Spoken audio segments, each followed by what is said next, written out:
हरे कृष्णा सभी भक्तों को दंडवत प्रणाम। दंडवत प्रणाम सुमित्रा माता जी। हरे कृष्णा सभी भक्तों को दंडवत प्रणाम। हरे कृष्णा पूजा माता जी दंडवत प्रणाम। हरे कृष्णा सुमिता माता जी दंडवत प्रणाम। हरे कृष्णा सभी वैष्णव शिव भक्तों प्रभु जी को को कुछ काम है थोड़ा। माता जी आप शुरू कीजिए नरसिंह आरती, दशनाम अपराध और फिर कल का सत्र का। ठीक है। हरे कृष्णा दंडवत प्रणाम माता जी। नरसिंह आरती। जय विघ्न विनाशक नरसिंह भगवान की जय। हरे कृष्ण नमस्ते नरसिंहाय नमस्ते नरसिंहाय प्रह्लादनाददायिने हिरण्यकाशीपूर्वक्षः हिरण्यकाशीपूर्वक्षः शीलाटङ्कायनकालये इतो नरसिंह परतो नरसिंह इतो नरसिंह परतो नरसिंह यतो यतो यामि ततो नरसिंह बहिर्नरसिंह हृदये नरसिंह बहिर्नरसिंह हृदये नरसिंह नरसिंहमादिं शरणं प्रपदे तव करकमलवरेणखा अद्भुत शृङ्गा दलिता हिरण्यकशिपुतनुवृङ्गम् केशवधृता नरहरिरूप जय जगदीश हरे जय जगदीश हरे जय जगदीश हरे तब कर कमल नखा अद्भुत श्रृंगा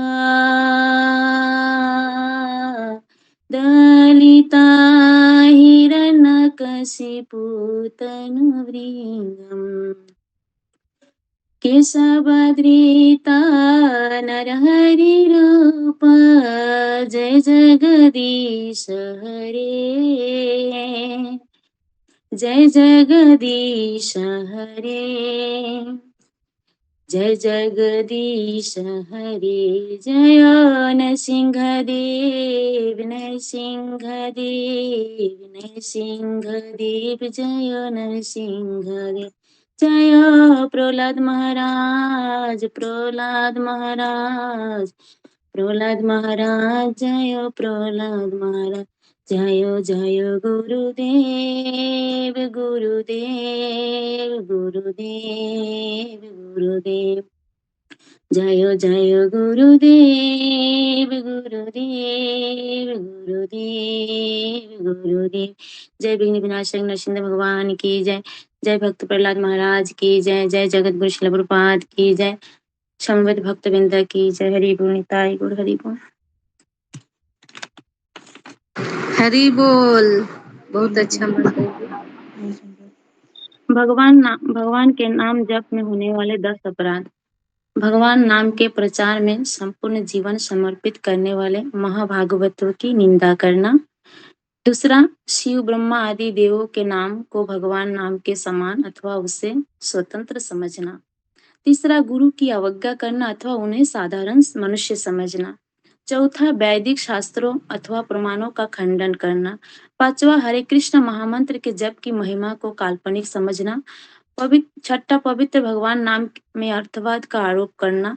सातवां, नाम के बल पर पाप करना।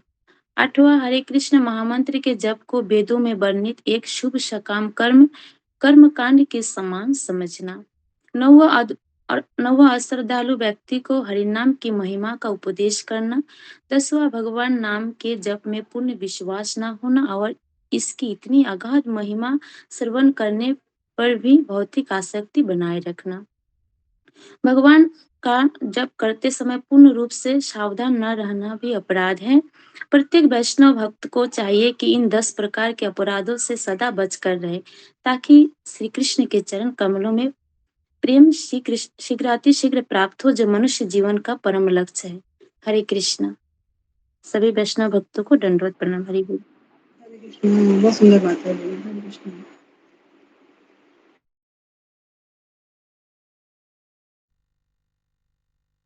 कल के सत्र की जानकारी भी दे दीजिए माता।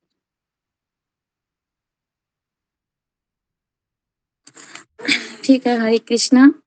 सभी भक्तों से मैं अनुरोध करती हूँ, जो भी बोलने जा रही हूँ, कल मैं इलेक्शन ट्रेनिंग में थी दिन भर। मैं पोलिंग ऑफिसर 1 में मेरा ट्रेनिंग था, तो क्लास भी नहीं कर पाई, फिर हॉस्पिटल जाना पड़ा, तो ठीक से लिख नहीं पाई, इसलिए हमें क्षमा कीजिएगा सभी भक्त, जो भूल हो तो गुरुजी कल के सत्र में कर्म अकर्म विकर्म के बारे में बताया। तो गुरुजी ने श्लोक नंबर 16 से शुरू किया गया। अध्याय 4 गुरुजी ने अशोक चावला प्रभु जी से श्लोक एवं तात्पर्य पढ़ने को कहा गया। तात्पर्य में कहा गया कि कर्म क्या है, अकर्म क्या है, उसे निश्चित करने में बुद्धिमान व्यक्ति भी मोहग्रस्त हो जाते हैं। अतः मैं तुमको बताऊंगा कि कर्म क्या है। इसे जानकर तुम सारे अशुभों से मुक्त हो पाओगे। तात्पर्य, कृष्ण भावनामृत में जो कर्म किए जाए वह पूर्व के प्रामाणिक भक्तों के आदर्श के अनुसार होने चाहिए। इसका निर्देश 15वें श्लोक में किया गया है। कृष्ण भावनामृत में कर्म करने के लिए मनुष्य को उन प्रामाणिक पुरुषों के नेतृत्व का अनुगम करना चाहिए, जो गुरु परंपरा से हो। कृष्ण भावनामृत पद्धति का उपदेश सर्वप्रथम सूर्यदेव को दिया गया, जिन्होंने इसे अपने पुत्रों बनों ने इसे अपने पुत्र इक्ष्वाकु से कहा, और इसी प्रकार यह पद्धति अभी तक चली आ रही है। इसी बीच गुरुजी ने अशोक चावला प्रभु जी को रोका और कहा, भगवान श्री कृष्ण अर्जुन को कह रहे हैं कि प्राचीन काल में समस्त मुक्त आत्माओं ने मेरी दिव्य प्रकृति को जानकर ही कर्म किया है। तुम्हें चाहिए कि उनके पद चिन्हों को अनुसरण करते हुए अपने कर्तव्य का पालन करो। फिर गुरुजी ने कहा कि क्यों हमें पद चिन्हों का अनुसरण करना चाहिए। गुरुजी उत्तर देते हुए कहते हैं कि यदि हम अपने मन से कर्म करें तो क्या होता है। इसे गुरुजी श्लोक नंबर 16 पढ़कर समझाते हैं। श्लोक के अनुसार कर्म क्या है और अकर्म क्या है। गुरुजी ने आगे कहा कि हमारे अंदर के अहंकार के कारण हम ज्ञान को अपने अंदर प्रवेश करने नहीं देते हैं।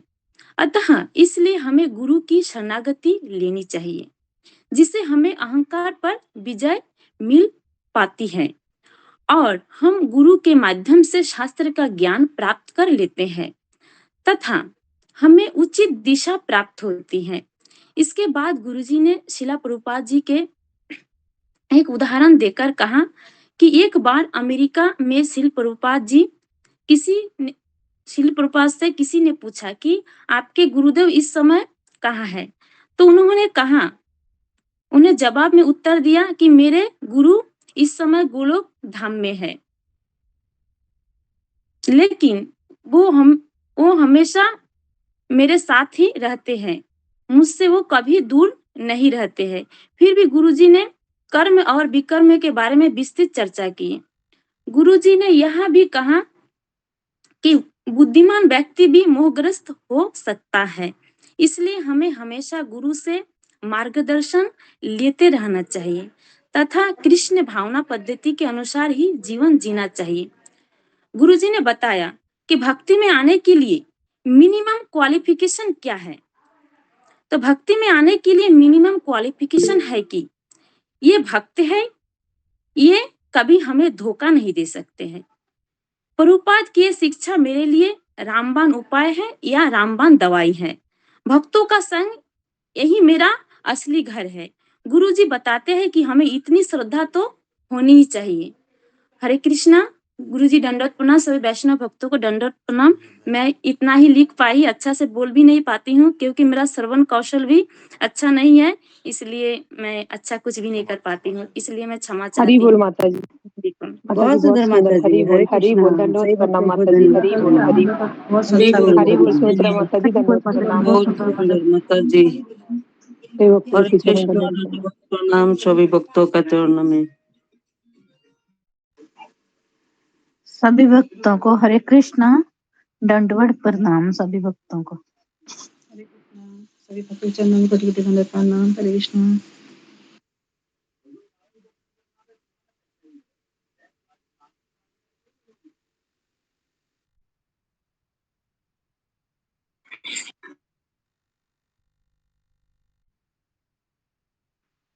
हरे कृष्णा। सभी भक्तों को दंडवत प्रणाम।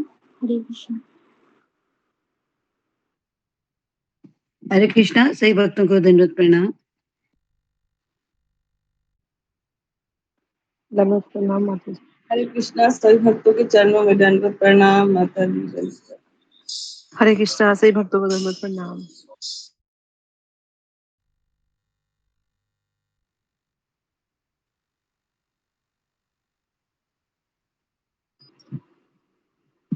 हरे कृष्णा। सभी भक्तों के चरणों में दंडवत प्रणाम। गुरु जी के चरणों में दंडवत प्रणाम। हरे कृष्णा। हरे कृष्णा।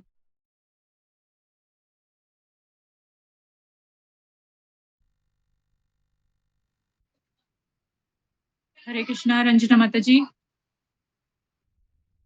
जी माता जी, हरे कृष्णा। माता जी आपके चरणों में दंडवत प्रणाम। माता जी जी माता हरे जी, कृष्णा। कोई भजन सुना दीजिए, आपकी कृपा होगी। नहीं नहीं माता जी, ऐसी कोई बात नहीं माता जी, आपकी जैसी आज्ञा हो, मैं कोशिश करती हूँ माता हरे जी। कृष्णा, हरे कृष्णा, कृष्ण कृष्ण हरे हरे, हरे हरे राम, कृष्ण। हरे राम, गुरु जी दंडवत प्रणाम। हरे हरे कृष्णा। हरे गुरु कृष्ण। जी जय जय गोविंद हरे हरे कृष्ण, कृष्णा, गुरु जी दंडवत प्रणाम। कृष्णा गुरु जी प्रणाम सही भक्तों को दंडवत प्रणाम। हरे कृष्णा। हरे कृष्णा।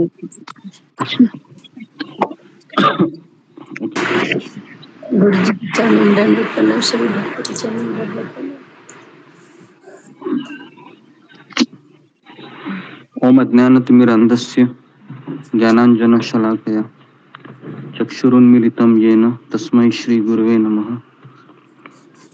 जय श्री कृष्ण चैतन्य प्रभु नित्यानंद श्री अद्वैत गदाधर श्रीवासादि गौरभक्तवृंद।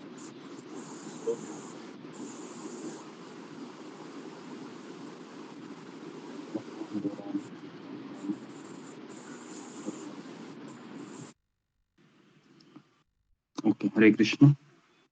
तो सबका स्वागत है सत्र में।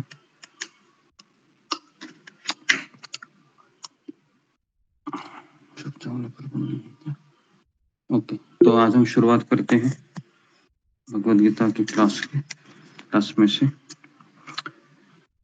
या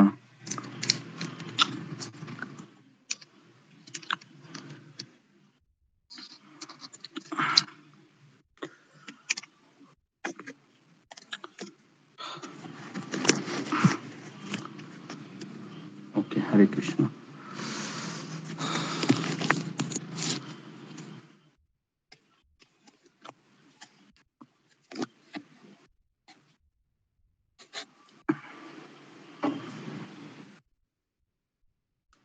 जी, तो कौन सा श्लोक हमारा चल रहा था?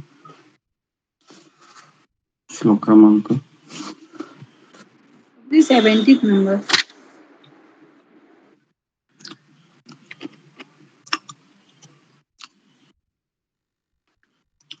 चौथा अध्याय।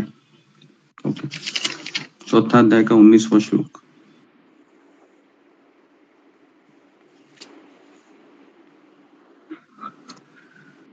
ओके,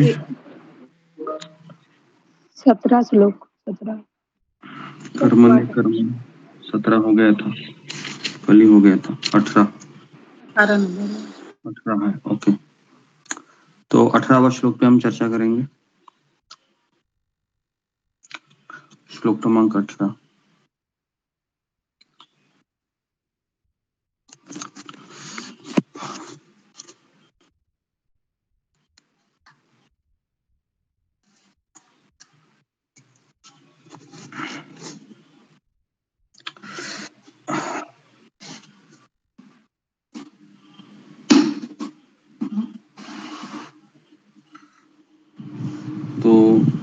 यस्य सर कर्मण्य कर्म यह पश्येत कर्मणि च कर्म यः सबुद्धिमान मनुष्येषु सयुक्त कृष्ण कर्म कृत। ओके,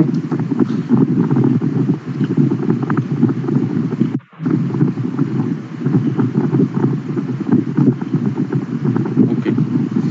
तो आज हम एक नई किताब से चर्चा भी करने वाले थे, भूल गया मैं।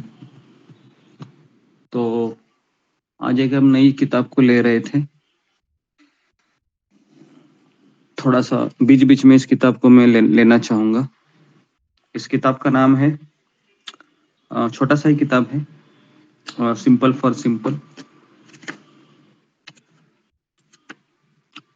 तो ये किताब का लिंक आपको आया होगा, है ना। तो पहले तो इस किताब का इंट्रोडक्शन के बारे में हम आपको बताएंगे।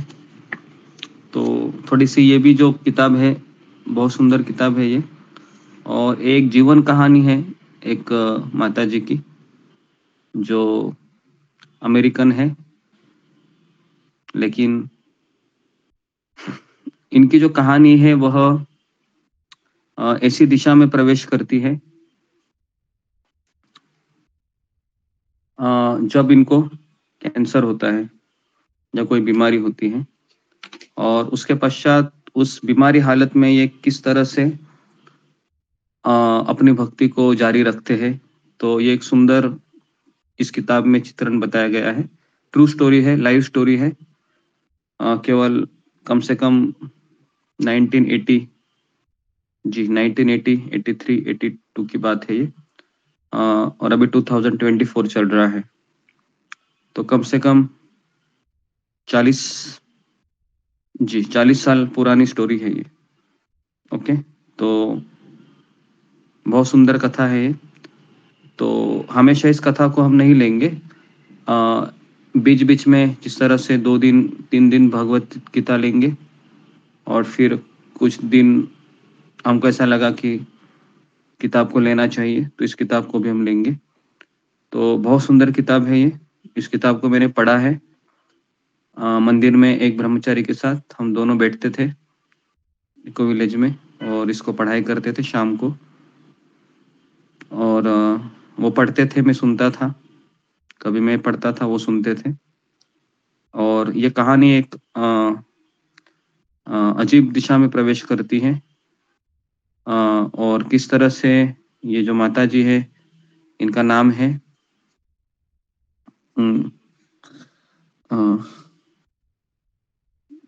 इनका नाम है रत्न रंजिनी देवीदासी, रत्ना रंजिनी देवीदासी। तो इसको सब लोग प्रेम से रत्ना कहते थे, ठीक है। तो मैं इस कहानी को पढ़ने जा रहा हूँ। बीच बीच में फिलॉसफी में बोलूंगा ताकि हम इसको अच्छे से समझें। जितना हो सके मैं इस स्टोरी को सुनाने का प्रयास करूंगा, लेकिन ये कहानी अगर आपको समझनी है तो आपको ध्यान देना जरूरी है, क्योंकि कहानी में ध्यान देना जरूरी होता है, तभी हम उसमें प्रवेश कर सकते हैं।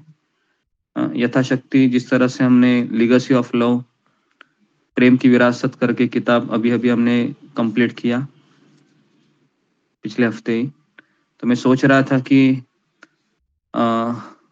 ऐसी कोई आत्मचरित्र की किताब और किसी भक्त की उठानी चाहिए।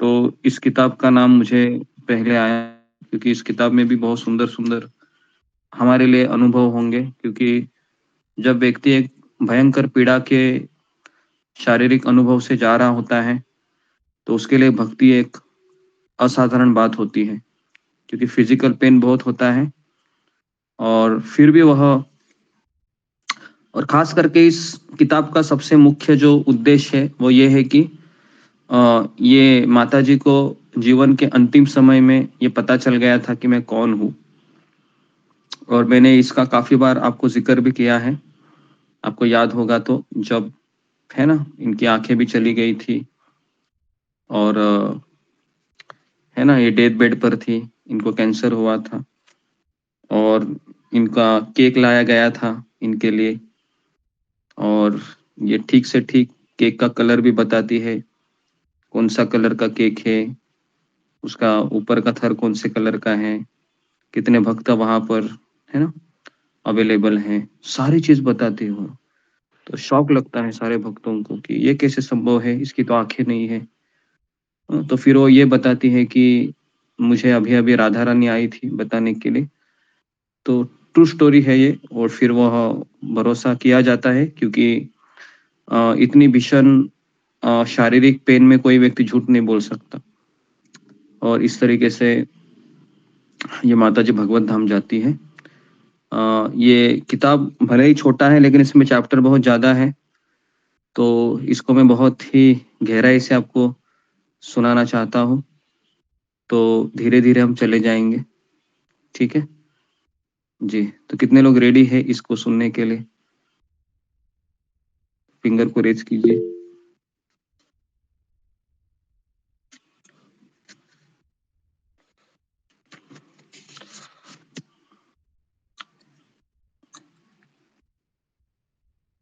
ओके जी, तो हम आपको बताते हैं जी। तो मैं प्रस्तावना से शुरू कर रहा हूँ इस किताब को। तो हम भगवत गीता हम पढ़ ही रहे हैं, ठीक है। तो प्रस्तावना ध्यान पूर्वक सुनिए।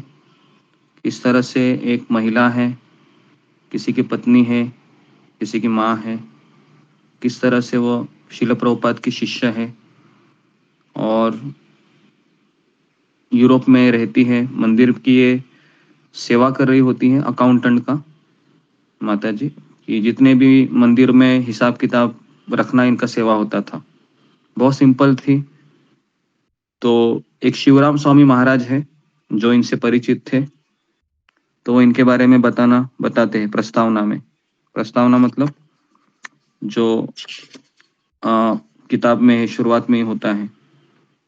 तो शुरू करते हैं हम। सबसे पहले हम ये रत्नरंजनी माता जी के चरणों में प्रणाम करता हूँ मैं, कि मैं उनके कथा को सुनाने जा रहा हूँ आपको। तो कोई मेरे से भूल होगी तो वो मुझे क्षमा करे, लेकिन यथाशक्ति मैं आपको सुनाने का प्रयास करता हूँ। तो कोई भी कथा हम जब सुनते हैं तो उसमें बहुत इमोशन होते हैं, बहुत भावनाएं होती है भगवान के प्रति, भक्त के प्रति। तो जितना हम भावनात्मक रूप से किसी भक्त के विषय में सोचते हैं उतना हम भक्ति में अधिक प्रगति करते हैं। तो अधिक देरी न करते हुए मैं इसको सुना रहा हूँ, ठीक है। हरे कृष्णा। तो शिवराम स्वामी महाराज लिखते हैं कि 1981 का वो साल था, 1981। उस समय में पहली बार रत्नरंजनी माता जी को देखा था। उस समय में चैतन्य कॉलेज का अध्यक्ष के रूप में उनसे मिला था, और मिलने का उद्देश्य ये था कि वो अकाउंटेंट थी मंदिर की और मैं मंदिर का सन्यासी था। तो जो मंदिर की गतिविधियां होती हैं, हिसाब होता है, तो हमेशा वो मुझे देती थी। तो रत्ना, तो उसका नाम रत्नारंजनी था, लेकिन प्रेम से सब उसको रत्ना बोलते थे। तो रत्ना मुझे एक संक्षिप्त और सटीक एक रिपोर्ट दिया करती थी, जो उस समय हमारे रिश्ते की सीमा थी, है ना। तो उतनी ही चर्चा हमारे हो पाती थी दोनों की। लेकिन पिछले कुछ वर्षों में चीजें ज्यादा नहीं बदली। हमारी बातचीत पूरी तरह से सेवा के आधार पर थी, क्योंकि मैं स्वयं सन्यासी था और वो अकाउंटेंट थी माता जी। तो मैं स्कॉटलैंड जाते समय कहता था कि हरि बोल रत्ना, तुम कैसी हो? और वो उत्तर देती थी कि मैं ठीक हूँ। लेकिन बीमार होने के बाद मैंने उनके अस्पताल में मुलाकात की। वह हमारा पहला और आखिरी अनौपचारिक आदान प्रदान था, है ना।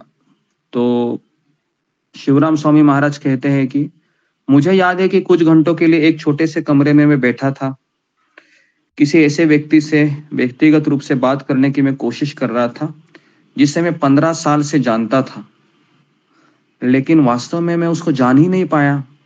कभी कभी हम बहुत लोगों से मिलते हैं, बातचीत करते हैं, लेकिन उसके भीतर क्या है वो हम समझ नहीं पाते हैं। कई बार हम एक साथ परिवार में रहते भी हैं, लेकिन इतने साल रहने के पश्चात भी कभी कभी निष्कर्ष ऐसे निकलता है कि ना तुम मुझे समझ पाए ना मैं आपको समझ पाई। तो होता है ऐसा, कभी कभी अक्सर होता है। तो वो तभी हो सकता है जब हम आदान प्रदान होते हैं विचारों का, बातों का। तो मैं 15 साल उसको जानता था, लेकिन वास्तव में उनको कभी मैं जान नहीं पाया। लंदन में जब मैं वापस गया था अपनी सेवा करने के लिए, तो मैंने अपनी सेवा और स्वभाव दोनों पर शोक व्यक्त किया। ऐसा लगता था कि उन्होंने मुझे भक्तों के करीब जाने से या मैं अपने को करीब जाने से रोक दिया था। और उस समय उनके जो पति थे, रत्नरंजिनी माता जी के पति का नाम है बलभद्र दास। तो इन्होंने फोन किया मुझे क्योंकि मैं उनका मित्र था, और फिर वह रत्ना की व्यक्तिगत अनुभूतियों के बारे में मुझे बताने लगे कि किस तरह से ये अनुभव कर रही है। और मुझे वो कॉल अभी भी स्पष्ट रूप से याद है। मैं बलभद्र प्रभु से बात कर रहा था और मुझे उत्सुकता हुई और मैंने पूछा कि क्या उसने कुछ कहा।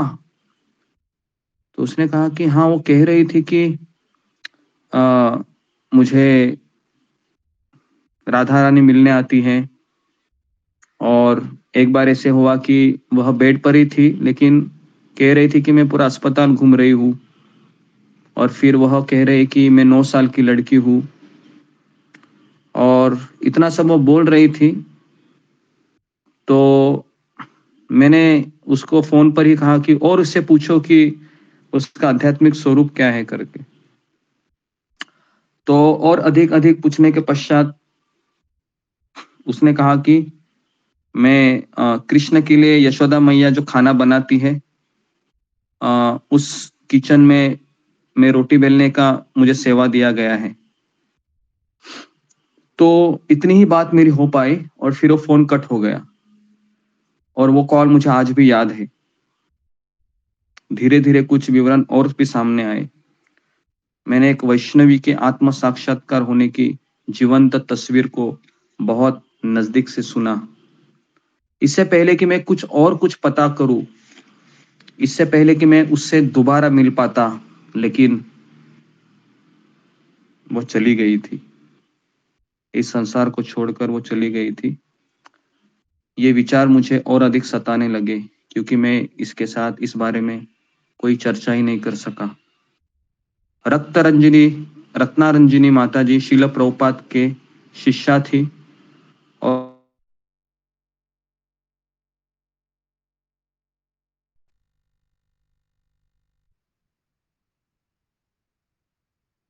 आवाज नहीं आ रही है गुरुजी। गुरुजी आवाज तो बोलिए।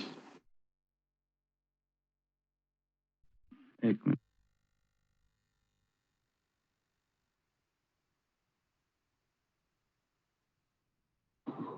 अभी आ रही है? हरे कृष्ण, हरे कृष्ण। जी गुरुजी। ओके, माइक को बंद करने के लिए कहो जिसका चालू है। ओके, तो जी, तो मैं ये कह रहा था कि अभी अभी मेरी आवाज गई थी या पहले गई थी? अशोक चावला को जी अब पहले गई थी गुरुजी। पहले गई थी, अच्छा ठीक है। तो थोड़ा सा मैं पीछे जाता हूँ। जी, तो मुझे वो कॉल स्पष्ट रूप से याद है कि मैंने उत्सुकता से पूछा था उसके पति को, जिसने मुझे कॉल किया था, और उसने मुझे सारी बातें बताई थी कि ये रत्नरंजिनी माता जी जो अभी कैंसर के अंतिम अवस्था में है, और उसने मुझे कहा कि मैं यशोदा माता की किचन में रोटी बेलने का काम करती हूँ, सेवा करती हूँ, और मेरी उम्र केवल 9 से 10 साल के बीच ही है। और उसने गोपी ड्रेस पहना हुआ था और इस तरह से काफी चीजें बता रही थी। तो शिवराम प्रभु ने और उनको कहा कि और उससे पूछो कि तुम क्या क्या करती हो करके, लेकिन कनेक्शन ना हो पाया और अचानक फोन कट हो गया। और जब मुझे पता चला कि इससे पहले कि मैं कुछ पता करता था, कि मैं सोच रहा था उसको दोबारा मिलूं मैं, लेकिन जब मैं उसको मिलने गया तो वह इस संसार को छोड़कर चली गई थी। अचानक मुझे लगा कि मैं लगातार रत्ना के बारे में सोच रहा हूँ।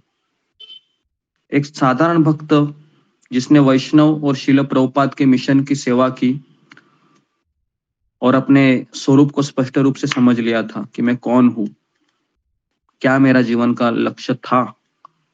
उसने अपना पूरा जीवन है वह मंदिर में सेवा के लिए समर्पित किया और भगवान के पास वापस चली गई।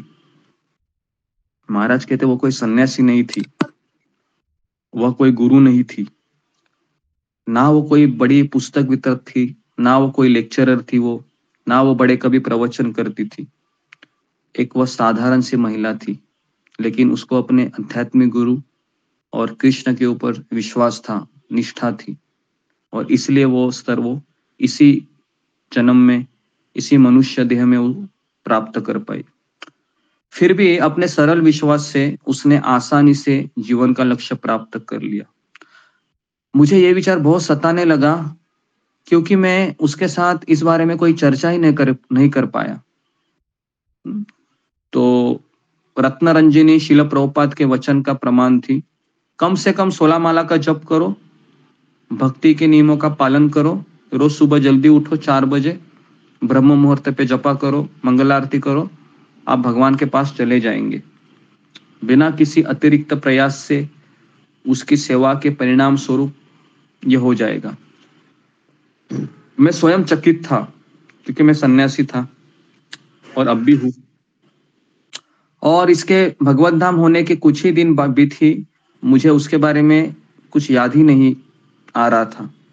मेरे मन में काफी सवाल थे, मैं पूछना चाह रहा था, लेकिन मुझे संदेह है कि उसने मुझे और कुछ बताया होगा।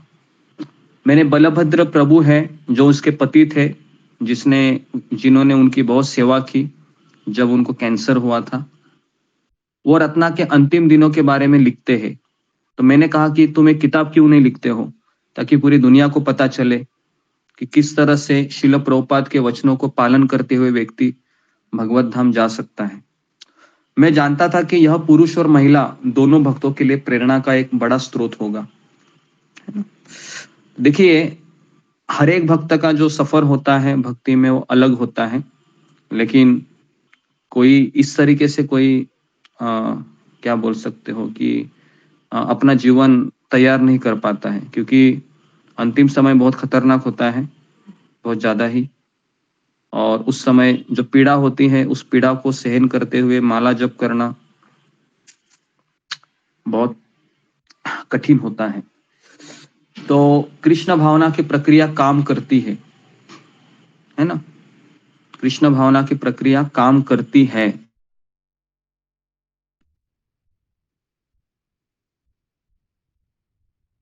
आवाज नहीं आ रही है ना? भौतिक फायदा तो जरूर होता है।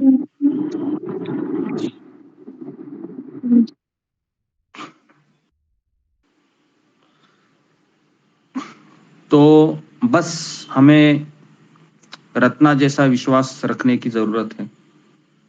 अपने ध्यान से मैं रत्न रंजिनी देवी दासी को बेहतर ढंग से जानने लगा। इस तरह मैं भी अपने आप को जान रहा हूं। ये छोटी सी पुस्तक सिंपल फॉर द सिंपल में एक भक्त के संक्षिप्त जीवन का इतिहास हमारे सामने रख रहे हैं, जो हमारे बीच अगर हम इसको सीखेंगे, पढ़ेंगे, तो हमें इससे प्रेरणा मिलेगी। कुछ भी असाधारण नहीं थी, हमारी अपने क्षमताओं से परे कुछ भी नहीं है। वो एक सरल वैष्णवी थी जिसने कृष्ण भावना का लक्ष्य सभी के लिए होता है। इस किताब में एक गुमनाम नायक है, वह है बलभद्र दास, जो उसका पति है, जो उसने व्यक्तिगत रूप से उसने अपनी कैंसर पेशेंट पत्नी की बहुत अच्छे से सेवा की, उसको मार्गदर्शन किया। कठिन परिस्थितियों के बावजूद उन्होंने रत्ना की बीमारी और उसके बाद भी देखभाल करना, उसे प्रोत्साहित किया और प्रेरित करना जारी रखा। इसके अलावा उन्होंने अपनी नौकरी के दौरान स्कॉटिश यात्रा का नेतृत्व करना, अपने बच्चों का पालन पोषण करना, हंगेरी में प्रचार करना और मेरा मित्र बनना भी जारी रखा। मैं जानता हूँ कि रत्ना उसे अपना सारा क्रेडिट देती होगी जो भी उसने उसको प्राप्त किया, है ना। मैं और अधिक कुछ कह सकता हूँ, लेकिन क्यों ना इस किताब को आप पढ़े, है ना। तो ये एक ऐसी कहानी है जिसे हम उनके पद चिन्हों पर चलते हुए शिला प्रभुपाद और वैष्णव के मार्गदर्शन में स्वयं हमें खोजना चाहिए। ठीक है, तो इस तरीके से अभी इस किताब के अंदर हम प्रवेश कर रहे हैं। ठीक है, तो ये शिवराम स्वामी महाराज है, इन्होंने इस किताब को लिखा। और जी जी ओके।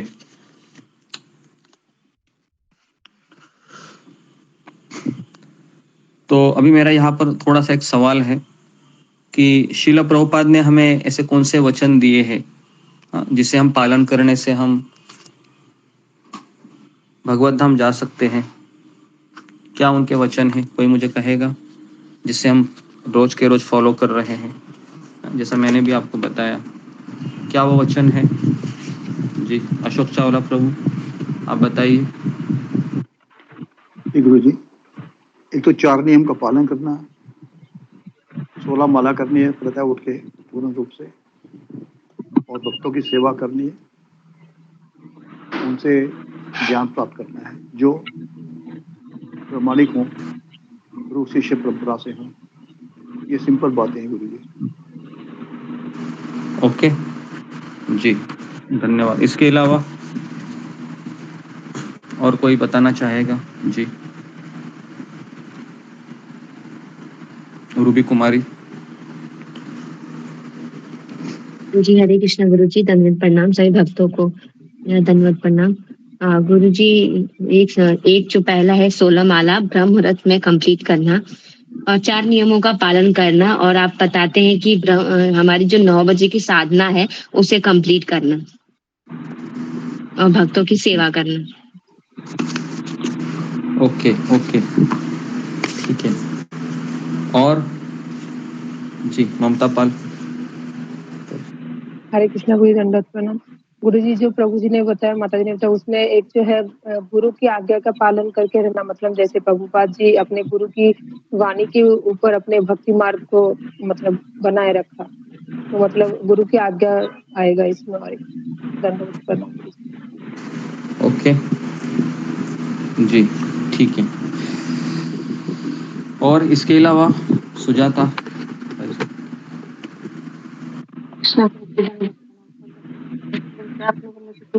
सुबह का 16 वाला कंप्लीट होना चाहिए, और मंगला आरती और जो उसके बाद भागवतम का रोज भागवतम पठन करने से है, और भक्तों का गुरु का सेवा करने से हम भगवत।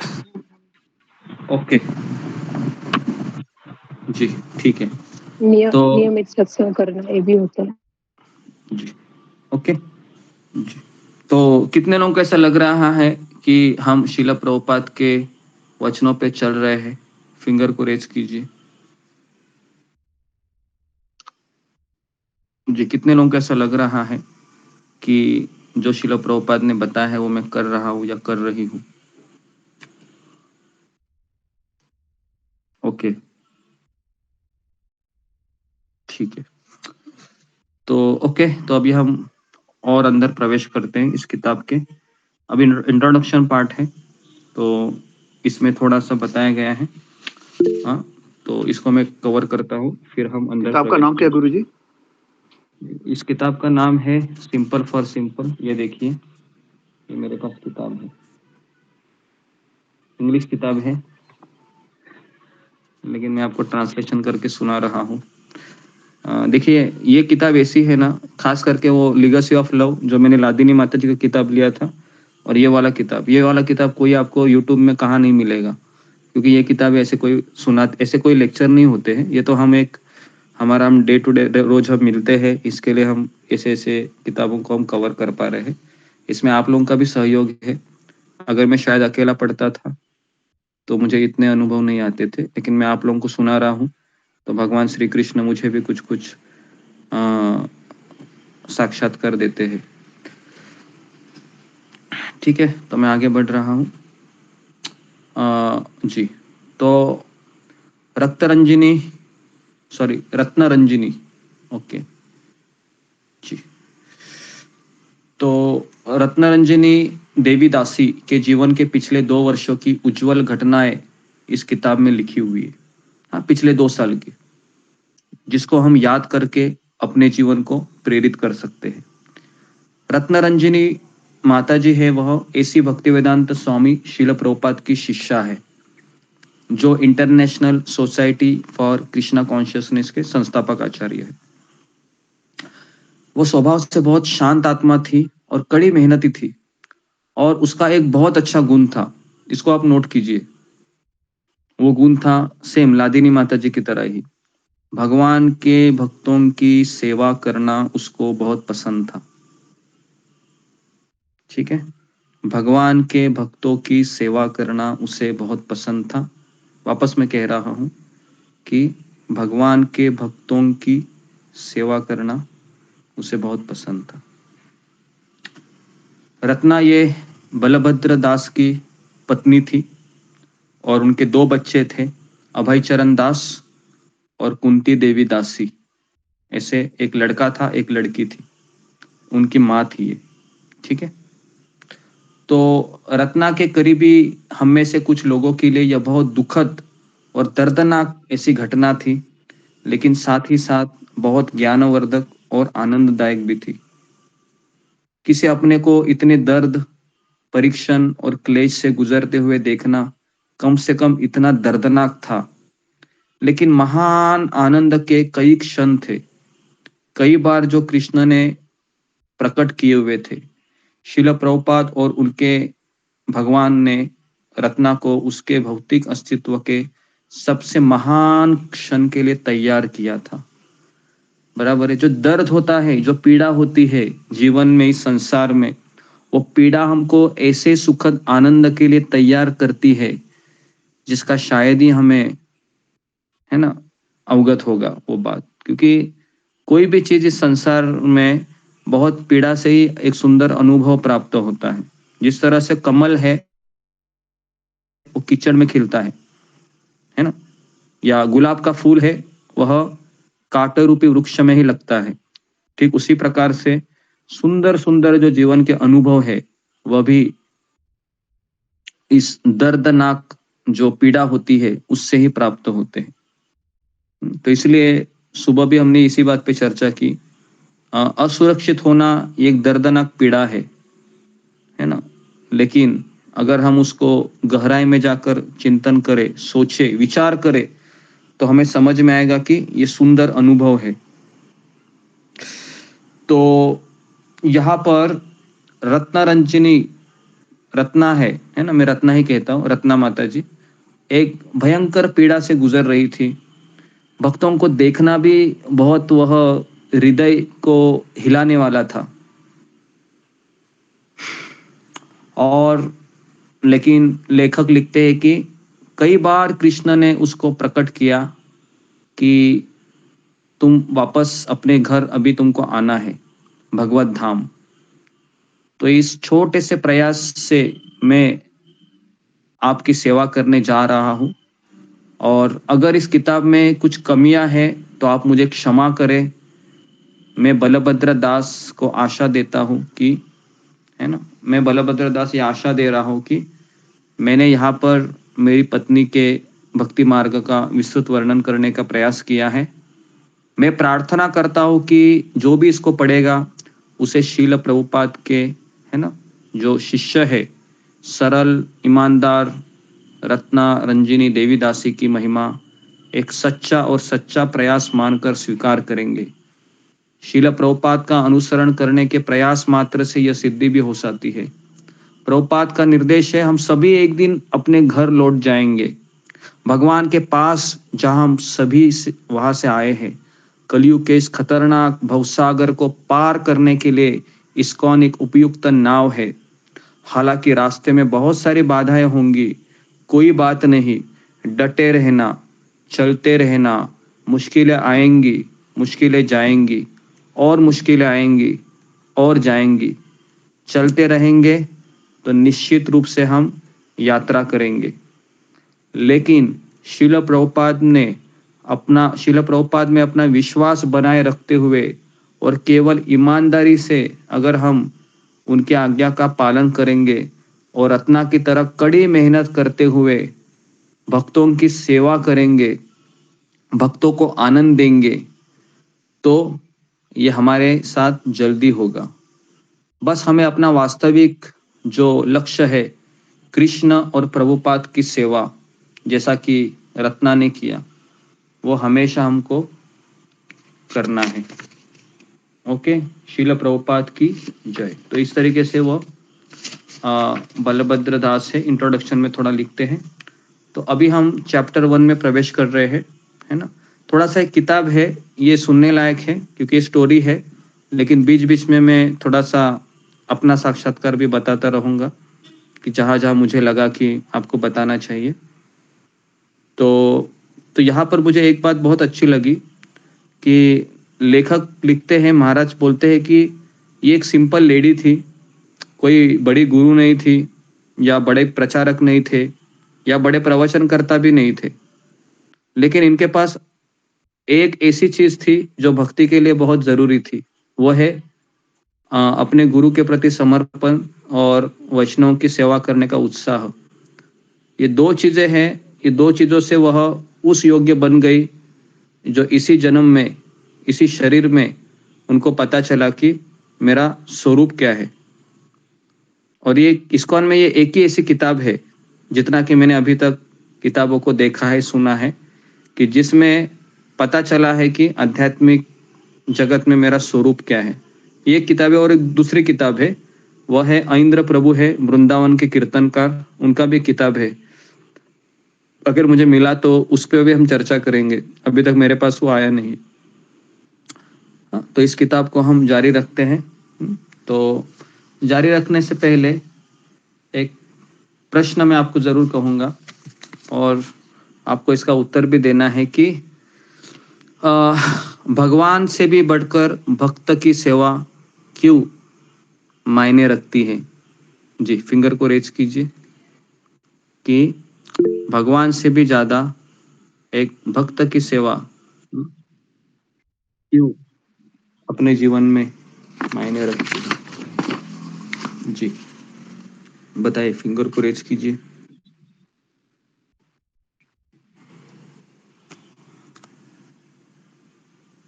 ओके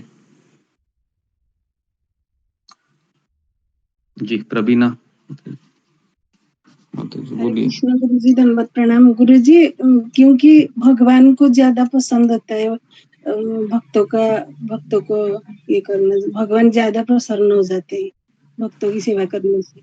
ओके, भगवान ज्यादा पसंद करते हैं भक्तों की सेवा करना। ओके जी। और जी, उषा ठाकुर। जी, हरे कृष्ण गुरुजी, दंडवत प्रणाम। गुरुजी, आपने एक बार बताया था एक एग्जाम्पल देकर कि एक माता पिता के 2 संतान होते हैं, तो माता पिता को अधिक प्रसन्नता तब होती है जब वो दोनों संतान के बीच अधिक प्रेम हो, सद्भाव से रहे, तो इससे माता पिता को खुशी मिलती है। ठीक इसी प्रकार जो भक्त होते हैं ना, 2 भक्त, तो वो भगवान के संतान होते हैं। अगर उनके बीच अच्छे वार्ता हो, अच्छे संबंध हो, एक दूसरे की केयर करे, तो भगवान को बहुत प्रसन्नता होती है। हरे कृष्ण गुरु जी, कुछ गलती हो तो क्षमा करें, धन्यवाद, प्रणाम। ओके, अशोक चावला प्रभु, आप बोलिए। जी गुरु जी। गुरु जी, भगवान जी ने कहा है कि मैं मेरे भक्तों के अंदर हूँ, रहता हूँ। और भगवान जी को तो हम रोज देख नहीं सकते, भक्त को हम मिल सकते हैं, उनको सुन सकते हैं, स्पर्श कर सकते हैं। उन्होंने, भगवान जी ने कहा भी है, मेरे भक्तों की सेवा मेरी सेवा है और इससे बढ़कर ही है। तो जो मेरे भक्तों की सेवा करता है वो मेरी सेवा ही होती है। तो हम भक्तों को रोज दर्शन कर सकते हैं, उन्हें मिल सकते हैं, उनको सुन सकते हैं। ओके, भगवान जी को हम सुन नहीं सकते। जी जी जी, ठीक है। एक स्टोरी है जो मैंने आपको सुनाई थी, किसी को याद है, जिससे ये पता चलता है कि भगवान से भी ज्यादा भक्त की सेवा जरूरी है। दक्षिण भारत की वो सेवा ये थी, श्री संप्रदाय की वो कथा थी। किसी को याद है? कई बार मैंने वो कथा को बताया था। जी बताइए, कौन बता सकता है? ओके, मीनाक्षी रावत। हरे कृष्ण गुरुजी, दर्शन सही बात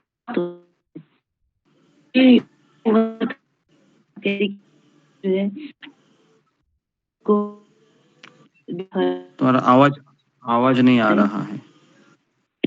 नेटवर्क में क्यों नहीं आते हैं? अभी आ रही गुरुजी हाँ। आवाज? गुरुजी रुको मुझे जरा वो वाली और थोड़ा। जी गुरुजी आपने बताया था कि एक बार एक भक्त जो है वो भगवान को चामर या फिर पंखा वो करते थे, तो वो भगवान उनसे बात भी करते थे। लेकिन एक भक्त जो है, दूसरे भक्त थे, वो आए वहां पे मंदिर में एक बार, तो उन्होंने वो भगवान के दर्शन करके गए। तो जो चामर डुलाते थे भक्त, उन्होंने भगवान से पूछा कि भगवान ये भक्त जो है कब आपके पास भगवत धाम आएगा? तो वो कहते हैं कि वो इसी जन्म में भगवत धाम आएगा। तो फिर वो कहते हैं कि फिर भगवान, उनकी इच्छा जागृत होती है कि मैं कब आपके पास भगवत धाम आऊंगा। तो भगवान कहते हैं कि तुम नहीं आओगे अभी। तो वो कहते हैं ऐसा क्यों भगवान, मैं तो आपकी सेवा में लगा हूँ, दिन रात आपको पंखा कर रहा हूँ, लेकिन वो भक्त तो आपके भक्तों की सेवा में लगा है, फिर मैं क्यों नहीं? तो भगवान कहते हैं कि मेरी सेवा से बढ़कर मेरे भक्तों की सेवा है, तो तुम इस जन्म में नहीं आओगे। तो कृष्ण गुरुजी मुझे ओके जी, ठीक है, तो हम आगे बढ़ते हैं। तो रत्ना रंजिनी माता जी का लघु जीवन पहले से आपको बताना चाहेंगे कि इनका जन्म हुआ था 28 सितंबर 1950 में स्कॉटलैंड के एडिनबर्ग में हुआ था। और यह इनके माता पिता के 8 बच्चे थे और 8 बच्चे में ये दूसरी बेटी थी परिवार में। ओके, तो उस समय बहुत बच्चे हुआ करते थे। हमारे दादाजी को भी कम से कम 5 बच्चे थे, लेकिन अभी का जनरेशन है वह 1 या मैक्सिमम 2 ही है ना। तो 8 बच्चे थे इनके मतलब, और ये दूसरी उनकी बेटी थी। इसका बचपन बहुत सिंपल था और सरकारी स्कूल में एडिनबर्ग में ये पढ़ाई करती थी और कॉलेज में है ना अकाउंटेंट्स की पढ़ाई की थी इसने, जो बाद में international society for Krishna consciousness ISKCON में इसकी मुख्य सेवा में से एक बन गई। तो ये अकाउंटेंट थी वहाँ पर। कहाँ पर? इस्कॉन मंदिर में। जितना भी हिसाब किताब वो रखती थी। और रत्ना का नाम था, जीन नाम था इसका, JEAN, जीन, है ना। तो विदेशी महिला थी। तो आप कह सकते हैं कि इतने अच्छे इमोशन अमेरिकन यूरोपियन भक्तों में कैसे हो सकता है? तो इसका उत्तर आप कैसा देना चाहेंगे इसको? अगर मैं आपको कहूँ कि वापस आपने अमेरिकन लेडी की ही आपने कथा शुरू की, कोई भारतीय लेडी नहीं है क्या? तो इसका आप किस तरह से उत्तर देना चाहेंगे? जी फिंगर को रेज कीजिए। जी कृष्णा तिवारी प्रभु। हरे कृष्णा प्रभु, दंडवत प्रणाम। सभी भक्तों को दंडवत प्रणाम। प्रभु जी, उन पर भगवान की कृपा हो गई। ओके, भगवान की कृपा हो गई ऐसा तो नहीं है, और थोड़ा सा डिटेल में बताइए। जी जी रंजना माता जी। हरे कृष्णा प्रभु जी, आपके चरणों में कृतज्ञता से प्रभु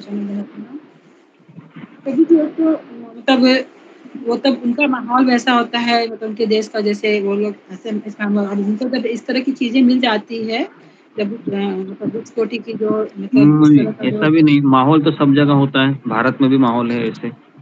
उनमें बहुत ये समर्पण भाव होता है, तभी भी समर्पण भाव होता है बहुत समर्पित लोग। भाव तो ऐसा यहाँ पर भी हो सकता है, ऐसा नहीं है। जी इसका उत्तर बताइए। जी मीना कुमारी। हरे कृष्णा गुरुदेव, दंडवत प्रणाम। हरे कृष्णा सभी भक्तों को दंडवत प्रणाम। गुरुदेव, इसमें मुझे ये समझ में आता है कि हम लोग जो है, जो इंडियन लोग महिलाएं हैं जो है, वो उनका मतलब उनको जो पैदा होते ही पता होता है कि ये देवी देवता है।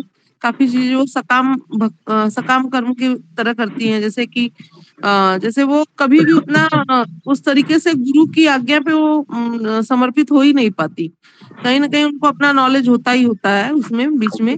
और जबकि जो फॉरेनर महिला है वो उनके पास कोई नॉलेज नहीं है, वो पूर्ण रूप से जो है समर्पित होती है क्योंकि वो अपना दिमाग उसमें नहीं लगाती। मुझे यही समझ में आता है गुरुजी। हरे कृष्णा दंडवत, गलती क्षमा करें। जी जी ओके। और किसी को कहना है जी? प्रीति अग्रवाल। हरे कृष्ण गुरुजी, दंडवत प्रणाम। गुरुजी मतलब मुझे तो यूँ लगता है कि भक्ति में कोई अमेरिकन इंडियन ऐसा कुछ नहीं होता है। जैसे इस्कॉन की फुल फॉर्म भी है इंटरनेशनल सोसाइटी, तो भक्ति में सभी इक्वल ही हैं। जो जितना अधिक समर्पण शरणागति करेगा उतनी ही उस पर अधिक कृपा होगी। ओके, तो जी उत्तर आप सबने सही दिया, लेकिन मैं एक उत्तर को ढूंढ रहा था, वो है कि भगवान श्री कृष्ण की भक्ति है वो हर एक व्यक्ति के हृदय में पहले से ही विराजित है, चाहे वो अमेरिकन हो, इंडियन हो, अफ्रीकन हो या कोई भी देश का निवासी हो, उसके हृदय में कृष्ण भावना पहले से ही होती है ना। एक श्लोक भी है, नित्य सिद्ध कृष्ण प्रेम साध्य कबू नए, श्रवणादि शुद्ध चित्ते कोरिय उदय, है ना। तो नित्य सिद्ध कृष्ण प्रेम हमारे हृदय में पहले से ही है, चाहे वो अमेरिकन हो, यूरोपियन हो या कोई भी हो। केवल उसको फैन करना है थोड़ा सा श्रवण के द्वारा और फिर वो उजागर होता है, ठीक है। और एक दूसरा पॉइंट जो पता है कि बाहर के जो लेडीज होते हैं वो बहुत फ्री होते हैं, कोई भी कार्य अगर वो करना चाहे तो वो कर सकते हैं, कोई रोक टोक नहीं होती है। इसलिए भी है कि उनको जल्दी सफलता मिलती है। ओके, तो आगे बढ़ते हैं अभी हम। तो इस तरीके से फिर ये अकाउंटेंट का काम कर रही थी, जॉब कर रही थी, जॉब नहीं सेवा कर रही थी। जीन जैसा कि सब उसको जानते थे, जब वो 16 साल की थी तो उसकी मुलाकात एक लड़के से हुई जिसका नाम था बिली, है ना, उसका नाम था बिली, है ना। वो she later married when she was 21 year old, और फिर उसने उससे शादी की जब वो 21 साल की उम्र में शादी कर ली उसने एडिनबर्ग के सेंट मैरी कैथोलिक कैथेड्रल में एक अच्छे सफ़ेद वहाँ पर उसने शादी की। और जीन और बिली, है ना, ये एडिनबर्ग शहर के केंद्र के करीब एक छोटे से फ्लैट में रहते थे, और उनके कुछ दोस्त भी थे, उन्हें संगीत और घूमने में रुचि थी, और बिल्ली को धर्म में गहरी रुचि थी। कुछ समय तक कैथोलिक चर्च में एक वेदी बॉय रहा था वो, और जीन और वह बिल्ली द्वारा, है ना, वो दोनों है किताबें भी पढ़ते थे, चर्चा करते थे, है ना। ये ऐसा ही हम देख रहे हैं कि जिस तरह से लादिनी माता जी का, है ना, जो हमने चर्चा देखा था, वहां पर भी उसके जो पति थे, क्या नाम था उनका, महानंद, है ना। और लादिनी माता जी दोनों भी शादी तो करते हैं लेकिन फिर अध्यात्म में चर्चा करते हैं। तो धीरे धीरे धीरे धीरे धीरे धीरे ये भौतिक जीवन में उनको कोई रस नहीं आने लगा, और इस तरीके से वह व्यक्तिगत रूप से वह भक्तिपूर्ण जीवन के दौरान, है ना, वह बिल्ली ने शहर की एक किताब की दुकान से प्रभुपाद की कुछ किताबें खरीद ली और उन्हें पढ़ना शुरू किया, और उन्होंने जीन के साथ कुछ हद तक उन पर चर्चा की, है ना। जीन मतलब उसकी पत्नी। ओके, तो देखिए जो श्रवणम होता है, जो भक्ति का महत्वपूर्ण अंग है, सुनना, है ना, और चर्चा करना, ये बहुत सुंदर अंग है भक्ति का। अगर हमारे पास कम से कम एक ऐसा व्यक्ति हो जिसको अध्यात्म में रुचि है, तो फिर हम इस संसार में सबसे धनवान व्यक्ति है, क्योंकि फिर हमारा मन आसानी से लगेगा, क्योंकि हमारा मन अकेले नहीं लगता है। भगवान ने हमारे मन को डिजाइन ऐसे किया है, अगर हम अकेले कोई चीज करना चाहेंगे तो नहीं कर सकते अधिक समय तक, लेकिन अगर मेरे साथ कोई एक व्यक्ति है कम से कम, और हम दोनों मिलकर अगर वो चीज करना चाहेंगे, तो उसमें ज्ञान भी बढ़ता है और आनंद भी बढ़ता है। तो ये बिल्ली था और उसकी पत्नी जेन थी। अभी दोनों पति पत्नी थे, वो किताब खरीद लेके आए, दोनों चर्चा किए। हालांकि ऐसा कम देखने को मिलता है कि पति पत्नी पहले तो भक्त हो और दोनों का इंटरेस्ट सेम हो। कभी कभी इंटरेस्ट भक्ति में दोनों का हो भी जाता है, लेकिन दोनों का एरिया अलग अलग हो जाता है। किसी को जपा में इंटरेस्ट है, किसी को सेवा में इंटरेस्ट है, है ना।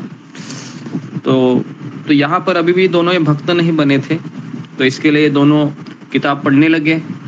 देखो किस तरह से भक्त बनते हैं, ये स्टोरी यहाँ पर दिखाई गई है ना। हम और आप हैं, किसी ना किसी माध्यम से तो भक्ति में आए होंगे, किसी ने हमें कॉल किया होगा, बुलाया होगा मंदिर में, सोच रहे होंगे कि मुझे मंदिर में अच्छा लगा, सुंदर रूप, भगवान का रूप बहुत सुंदर था, प्रसादम बहुत सुंदर था, इस्कॉन मंदिर का डिज़ाइन बहुत सुंदर था, भक्त लोग वहाँ पर बहुत प्यारे लगे मुझे।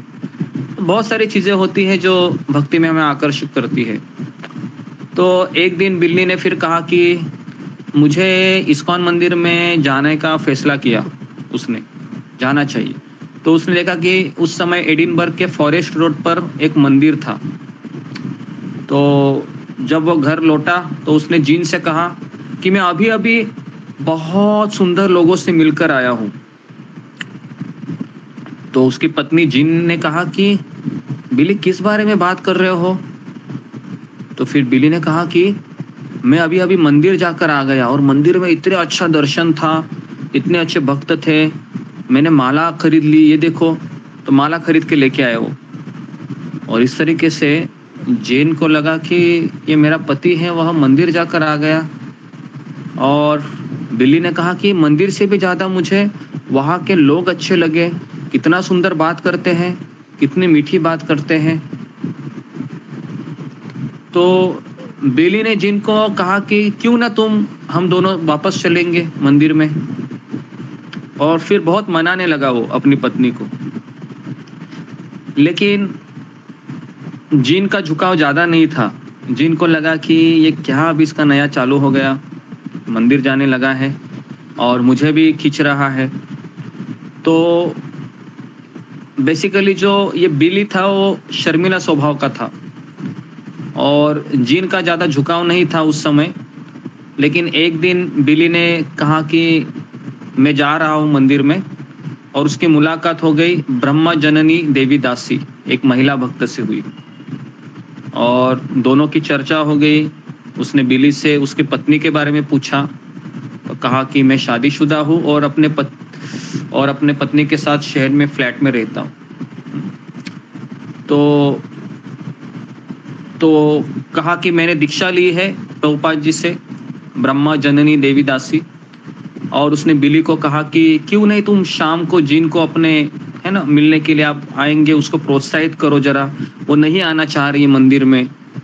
तो फिर वो माता जी ने कहा कि ठीक है, मैं आपके घर आऊँगी।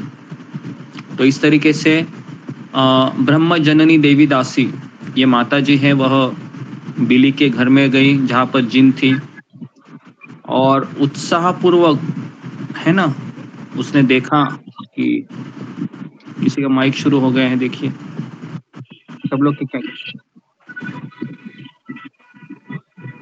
कैमरे को सब लोग ऑन कीजिए। सात्विक वर्मा, कैमरा को ऑन करो और ऑन ही रखो। और सब लोग कृपया करके कैमरा को ऑन रखिए, नहीं तो आपका माइक है वो अचानक खुल जाता है और फिर बहुत डिस्टर्ब हो जाता है।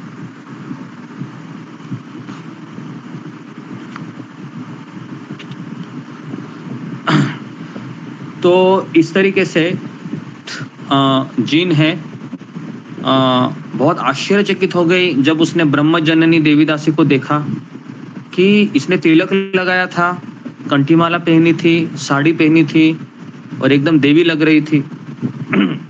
तो जीन बहुत आश्चर्यचकित हो गया कि कौन है ये। तो जब हम भक्तों को देखते हैं पहली बार तो हम आश्चर्यचकित होते हैं कि ये भक्त किस तरह से वेशभूषा धारण करके आया है।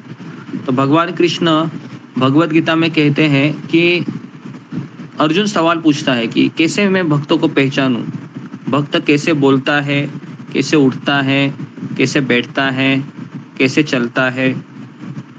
कौन से अध्याय में अर्जुन पूछता है ये सवाल? कौन बताएगा मुझे?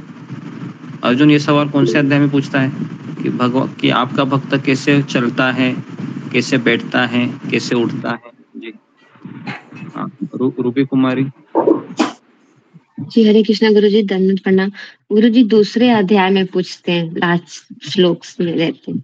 हाँ, कौन सा वो श्लोक है? 2 पॉइंट दूसरे अध्याय का गुरुजी याद नहीं है सब। 54 में पूछता है अर्जुन, आपका भक्त कैसे बोलता है, कैसे उठता है, कैसे बैठता है ना। तो भक्त का एक खासियत होता है, भक्त देखने से पता चलता है, उसके व्यवहार से पता चलता है कि ये भक्त है ना, बराबर है। तो जीन का झुकाव थोड़ा भी नहीं था, क्योंकि उसका स्वभाव ऐसा था कि उसको ये मंदिर जाना वगैरह, ये भक्ति करना इतना ठीक नहीं लग रहा था। लेकिन जब उसने देखा कि ये माताजी आई है, मेरे घर में आई है, और उसने फिर तस्वीरें भी लेके आई वो, और कुछ मिठाइयाँ लेके आई, और कहा कि अगले दिन फिर आप अपने पति के साथ, बिली के साथ मंदिर में आना। और वो समय था 1973, क्योंकि यह अभी भी केवल 1973 था, है ना। 1973 की बात थी। मुझे लगता है कि राधानाथ स्वामी महाराज का भी 1973 को ही दीक्षा हुआ था, और ये उसी के आसपास ये साल भी आ रहा है।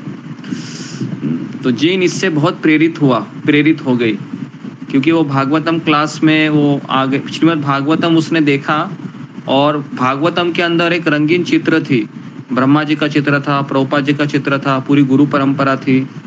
तो जीन ब्रह्म जननी और उनके पति के साथ आई थी, तो उसको बहुत अच्छा लगा। और शाम को जब वो घर से जा रहे थे, तो जीन और बिली को कहा कि आपको मंदिर दोनों को आना है कल, मैं वहाँ पर रहूँगी करके।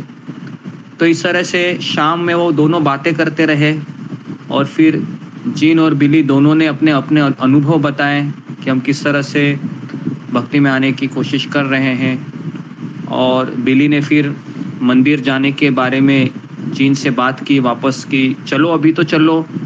और ब्रह्मजननी देवी दासी है, उनके पति दोनों से वो मिले भी, और इस तरीके से कृष्ण भावना और उसे दिखाई गई अद्भुत पुस्तकों के बारे में जीनी के हृदय में धीरे धीरे उत्साह होने लगा। ओके, देखिए किस तरह से भक्ति की शुरुआत होती है ना। मैं जब अपने जीवन में देखता हूँ कि मैं जब भक्ति में नया था, कुछ पता नहीं था क्या भक्ति करनी होती है, क्यों मैं भक्ति करूँ, माला करना क्यों ज़रूरी होता है।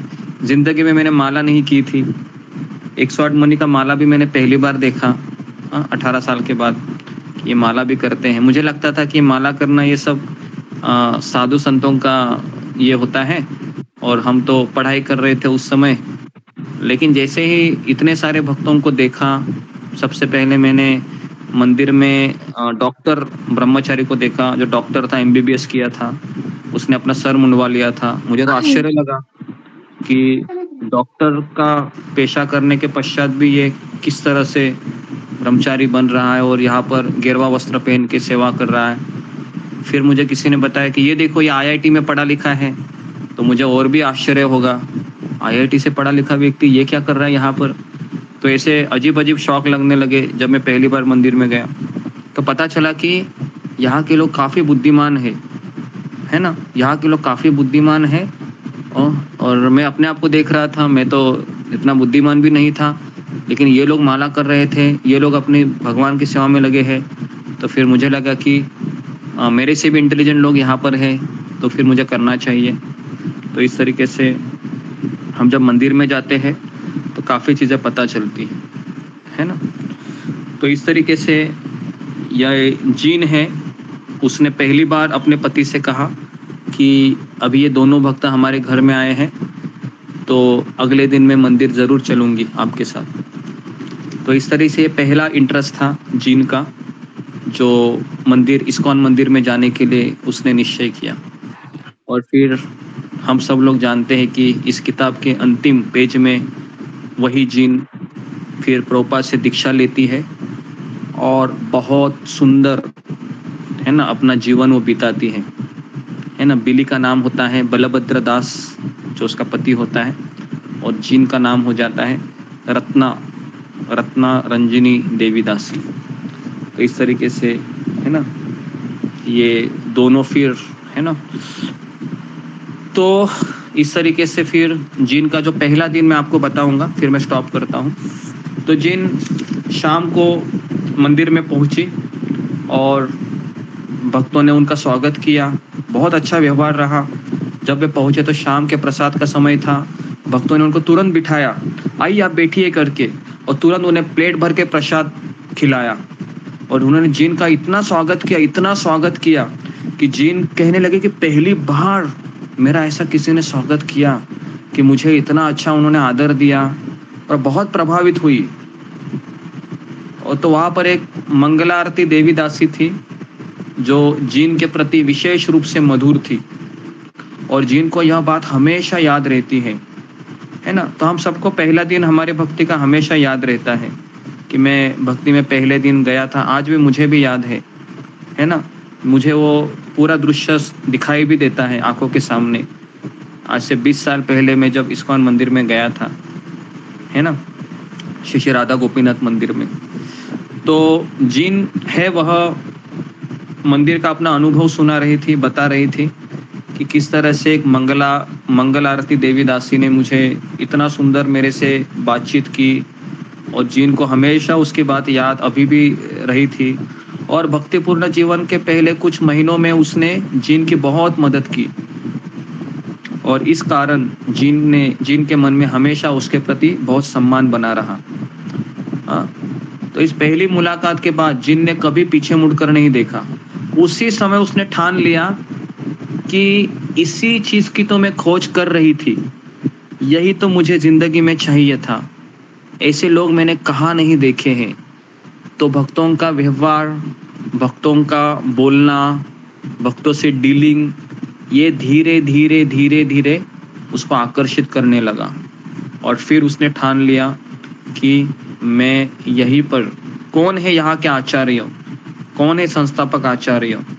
फिर किसी ने उनको शिल प्रभुपाद के बारे में बताया। प्रभुपाद के बारे में सुनकर वो और प्रभावित हो गई कि कौन ऐसा व्यक्ति है जो उम्र की 70 साल में इतना कष्ट झेलकर लोगों को भक्ति को बांटने के लिए अलग अलग देशों में भ्रमण कर रहा है। तो इस तरीके से शिल प्रभुपाद के बारे में वो जानी, और फिर भगवद गीता, भागवतम, ये सब फिर वो पढ़ने लगी। और धीरे धीरे फिर जिनका अभी हर शाम को केवल एक ही काम रहता था, वो हर शाम मंदिर जाने लगी, शाम की गौर आरती अटेंड करने लगी, और भगवद गीता की कक्षा में भाग लेने लगी, और वहाँ पर मंदिर की झाड़ू मारकर सफाई करने लगी, और फिर अपने फ्लैट में जाती थी। और जिनको यह याद करना भी अच्छा लगता था कि कैसे वो मंगल आरती देवी दासी ने मुझे कृष्ण भावना के शुरुआती दिनों में मेरी बहुत मदद की जी। तो इसलिए वापस कह रहे हैं कि भक्ति में सबसे बड़ा टर्निंग पॉइंट होता है कि मेरे जीवन में ऐसा भक्त होना, ऐसा भक्त आना जो मुझे ये अपने मधुर व्यवहार से मुझे अपनी ओर आकर्षित करे। और यही चीज़ जीन ने देखा। और फिर हम यहाँ पर रुकता हूँ मैं, और फिर हम देखेंगे नेक्स्ट। कल तो भगवद गीता का क्लास होगा, तो एक एक दिन ब्रेक करके हम इस कहानी को आपको सुनाते रहेंगे ताकि भगवद गीता भी चलता रहे क्लास। तो इस किताब को लेने की मेरी बहुत इच्छा थी, तो सोचा कि कुछ आज मैंने नोट्स बनाए, सुबह थोड़ा सा मैंने इसको पढ़ा भी, और फिर सोचा कि मैं आपको भी सुनाऊं, क्योंकि ये हम सबकी कथा है। हम सब लोग एक ही मार्ग पर हैं, हम सब लोगों के जीवन में भक्त आए हैं, लेकिन इनका सफ़र और अभी मेरा सफ़र हम किस तरह से मैच करेंगे, ये हम किताब के अंतिम पन्ने पर आकर ही हमें पता चलेगा। ओके, तो जी, तो यहाँ पर मैं रुकता हूँ। कुछ आपको कुछ प्रश्न है, पूछना है तो आप पूछ सकते हो। 5 मिनट है मेरे पास। गुरुजी, माता जी का नाम क्या बताए जो माता जी को सहायता किया भक्ति में, नाम क्या बताए? मंगल आरती देवी दासी। मंगल आरती। जी जी, धन्यवाद। ओके, और किसी को कुछ कहना है? अशोक चावला प्रभु, आप कुछ बोलना चाहेंगे? जी गुरु जी, मैं सोच रहा हूँ जितने भी मैंने अभी तक देखे हैं, ये वाक्य सुने हैं, किसी न किसी भक्त की कृपा हुई है तभी भक्ति में आया है कोई ना कोई। जी जी बराबर है जी। बिना भक्त की कृपा के कोई भक्ति में आया नहीं, टिका नहीं, आया नहीं। और भक्त नहीं का आ सकता। उसका व्यवहार, उसका जो आकर्षण है भक्त का अलग आकर्षण होता है, उसी से जब आकर्षित होते हैं और भक्ति में टिके रहते हैं। जी जी जी ये इस कहानी से बराबर। मेरे को समझ आया है। वेरी गुड, अच्छा अंडरस्टैंडिंग है आपका कि भगवान कृष्ण तो हमको बाद में दिखाई देते हैं, बाद में मिलते हैं, बाद में हम सुनते हैं, लेकिन सबसे पहले हमारे जिंदगी में भक्त ही आता है ना। उसको देखते हैं हम, उसके साथ समय बिताते हैं, उसके साथ प्रसाद खाते हैं, चर्चाएं करते हैं, तो फिर एक जीवन अलग ही रंग लाती है। फिर लगता है कि यही वो जीवन है ना, जो मैं जी सकता हूँ।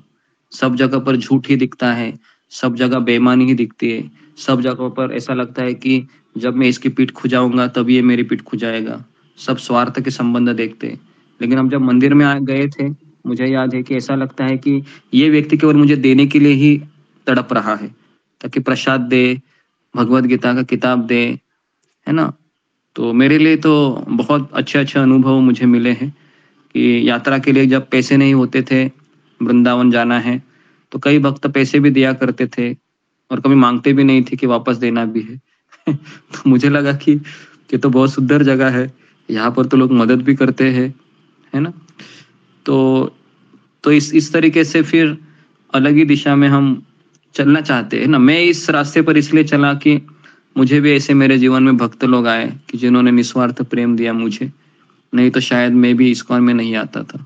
इस्कॉन में आने का मेन उद्देश्य यही था कि यहाँ के भक्त लोगों ने बहुत प्रेम दिया, आदर दिया, है ना। और जिस समय नौकरी भी नहीं थी उस समय भी उन्होंने मुझे रखा, खाना खिलाया, फ्री में सब कुछ किया। तो इतना उपकार तो किसी ने मेरे ऊपर किया नहीं जिन्होंने इस्कॉन के भक्तों ने किया। तो इसलिए मुझे लगा कि ये सही रास्ता है, सही मार्ग है। ओके जी। और किसी का? जी जी विशाली घावे। हरे कृष्ण गुरु जी, दंडवत प्रणाम। सभी भक्तों के चरणों में दंडवत प्रणाम। जैसा कि आपने अभी सवाल पूछा था कि कोई भक्त विदेशी होकर भी इतना भक्ति क्यों कर रहा है, तो क्या हम यहाँ पे समझ सकते हैं कि उनका पिछले जन्म का कुछ भक्ति रोका होगा, वहां से ही वो उन्होंने भक्ति स्टार्ट किया होगा? ऐसा नहीं है, हो भी सकता है, नहीं भी हो सकता है। मैं तो ये कहूँगा कि भगवान की कृपा किसके ऊपर कितनी मात्रा में कैसे बीजे, इसका कोई कैलकुलेशन नहीं है। जैसा कि सूर्य है, सूर्य प्रकाश जितने बारिश है, अपना वर्षा सभी जगह पर कर रहा है, बराबर है। लेकिन कौन सा पेड़ उसको ज्यादा ले लेगा, है ना वो उसके तीव्रता के ऊपर निर्भर करता है। तो जैसे ही भगवान की कृपा तो सबके हमारे ऊपर भी बरस रही है, लेकिन हम कितना ले पाते हैं, हम कितना सुबह 4 बजे उठने का प्रयास करते हैं, बराबर है कि नहीं। तो वो हमारे ऊपर निर्भर करता है। नहीं तो क्या है, हम ऐसे हम सुनते रहेंगे लेकिन हम जहां पर थे वहीं पर रहे ऐसा दिखेगा। तो हमें थोड़ा प्रयास तो करना चाहिए, जो हमारा बॉटम लाइन है, सुबह जल्दी उठ के जप करना, बराबर ना विशाली गावे। हाँ जी गुरु जी। नेक्स्ट रेखा पाए जी। हरे कृष्णा गुरु जी, दंडवत प्रणाम। गुरु जी मेरा प्रश्न यही था कि जैसे विशाल घावे प्रभु जी ने कहा कि मतलब मैंने देखा कि जैसे राधानाथ स्वामी महाराज जी हैं या लादनी माता जी हैं या अभी जीन माता जी की आपने बात करी है, जो रत्ना माता जी हैं, तो सभी ये फॉरेनर लेडीज हैं या भक्त हैं। लेकिन अभी अशोक प्रभु जी ने कहा कि जैसे किसी भक्त की दृष्टि हम पे पड़ती है तो तब जाके हम भक्ति में टिके रहते हैं। तो लेकिन इनमें तो ऐसे कुछ उन्होंने 1000 स्वीकृति करने पर ही हमारी वो पूरी होती है, तब हमें भक्त मिलता है। लेकिन उन्होंने ऐसा कुछ किया नहीं, लेकिन फिर भी ये इतनी अच्छी भक्ति में लगे रहे, इतने अच्छे टिके रहे। तो मैं भी यही पूछ रही थी कि जैसे हमारा ये पिछले जन्म का हमारा कर्म होते हैं या हमारे कुछ संस्कार होते हैं जो हमें इसमें ले जाते हैं। जी जी। तो देखिए, इसको हम 2 तरीके से समझ सकते हैं। पहला कि एक सुकृति योग का बैलेंस इकट्ठा होकर भक्ति में आना, और दूसरा होता है किसी भक्त की तीव्र इच्छा होना। जैसे शिला प्रभुपाद जी जब अमेरिका गए तो वहां के हिप्पी लोग तो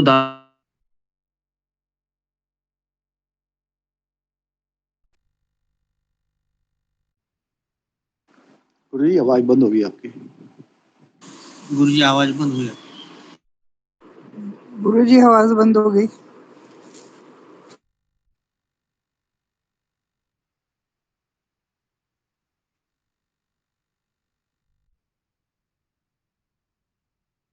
ओके, तो इसको हम 2 तरीके से समझ सकते हैं। नंबर 1 कि जब शिला प्रभुपाद जी अमेरिका गए थे, तो वहाँ के जो हिप्पी लोग थे, जो दारू पी रहे थे, नशा कर रहे थे और गंदी जगह पर रह रहे थे, तो उनके जीवन में क्या सुकृतियाँ होती होगी। लेकिन शिला प्रभुपाद की बहुत तीव्र इच्छा थी कि ये लोग भक्ति में आए, तो भगवान ने उनके ऊपर कृपा कीजिए और वो भक्ति में आए। तो कभी-कभी ऐसा होता है कि एक भक्त की इच्छा से भी उसकी सुकृतियों का बैलेंस को ओवरलैप करके वह भक्ति में प्रवेश करता है। तो इसलिए भक्त की कृपा ये बहुत मैटर करती है, सुकृतियों को भी वो पार कराती है जल्दी से जल्दी। समझ में आ रहा है रेखा पाए? तो इस तरीके से हम इसको जी गुरुजी, हरे कृष्ण दंडवत प्रणाम। ओके, नेक्स्ट प्रीति अग्रवाल। हरे कृष्णा गुरुजी। गुरुजी जैसे आपने बताया कि उनके हस्बैंड भी जो है मतलब उनके फेवर में थे, भक्ति के फेवर में, और वो भी दीक्षित हुए। पर जैसे जिनके नहीं होते फेवर में, तो उनकी प्रगति बहुत स्लो हो पाती है, जैसा मतलब मुझे लगता है। तो इस बारे में गुरुजी मतलब क्या कहेंगे कि इंडियन जो वुमेन रहेंगी उनमें तो बहुत कम होंगे सपोर्टिव, हाँ, बराबर है। तो जो अकेले कर रही होती है फिर गुरुजी मतलब उनके लिए आप थोड़ा सा कुछ बताइए गुरुजी को कैसे करना चाहिए। अगला जन्म फिर अमेरिका में लेना तुम, है ना प्रीति अग्रवाल, तो फिर तुम फाइट मार सकते ठीक है। तो इस जन्म में जो भी हुआ है, जो भी लग रहा है, उतना ही कैपेसिटी है। क्योंकि अगर भक्त पति भी हो भारतीय, ऐसा देखा गया है कि वो भक्त पत्नी के ऊपर भी बहुत नियंत्रण रखता है कि इतना ही करो, इतने टाइम में ही आना चाहिए मंदिर से, बहुत सारी चीजें होती है। तो इंडियन कल्चर थोड़ा अलग ही है। लेकिन कुछ अभी इनका केस थोड़ा अलग था, क्योंकि ये अंतिम अवस्था में थी, इनको कैंसर हुआ था, तो इसके लिए उनके पति ने उनको फुल सपोर्ट किया, क्योंकि अभी ये शरीर छोड़कर जाने ही वाली है। 6 महीने का पीरियड दिया था इनको, तो इसके लिए इनके पति ने फिर उनको फुल सपोर्ट किया, है ना। तो हो सकता है, लेकिन उतनी मैच्योरिटी होनी चाहिए। कभी कभी अब तो लोग सोचता है कि ये भी जाने वाली है, तो फिर क्या करे, इसको ऐसे ही छोड़ दो अभी, है ना, कुछ काम की नहीं है। तो है ना, आजकल का अभक्त तो ऐसे ही बोलेगा, अब ये जाने वाली, इसको कैंसर हुआ है, इस मेरा पैसा बर्बाद करेगी, और है ना, पैसा बर्बाद करेगी और पता नहीं बोझ बनी रहेगी 6 महीने मेरे ऊपर, क्या करो भी इसका, पता नहीं कब जाएगी। इस तरह से व्यक्ति सोचेगा, बाहर का व्यक्ति। लेकिन भक्त ऐसा नहीं सोचेगा, भक्त बोलेगा कि ये भगवत धाम जा सकती है, इसकी इच्छा है, तो क्यों ना मैं इसको सपोर्ट करूं, क्यों ना मैं इसको भगवान के लिए आगे चलने के लिए प्रेरित करूं, है ना। तो इसके लिए वो भक्त व्यक्ति मिलना भी बहुत कठिन है। और आजकल की तारीख में मान लो आप लोग हैं, कैसे तो अकेले फाइट कर रहे हैं, कल जाके आपको कुछ ऐसा हो गया, तो क्या क्या होप रहेंगे, थोड़ा सोचिए, क्या आशा रहेगी क्योंकि फोन तो सब बंद होगा, है ना। और फिर आप क्या करेंगे। तो इसके लिए मैं वापस कह रहा हूँ कि भगवान ऐसे कठिन परीक्षाएं वो उसी व्यक्ति के जीवन में देते हैं जो उनको लगता है कि इनको सपोर्ट मिले बाद में, है ना। तो इसके लिए आप चिंता मत कीजिए। ओके, तो जी, तो यहाँ पर मैं रुकता हूँ। आप सबका बहुत बहुत धन्यवाद। शिला प्रभुपाद की जय, गुरुदेव की जय, रत्ना रंजनी माता जी की जय।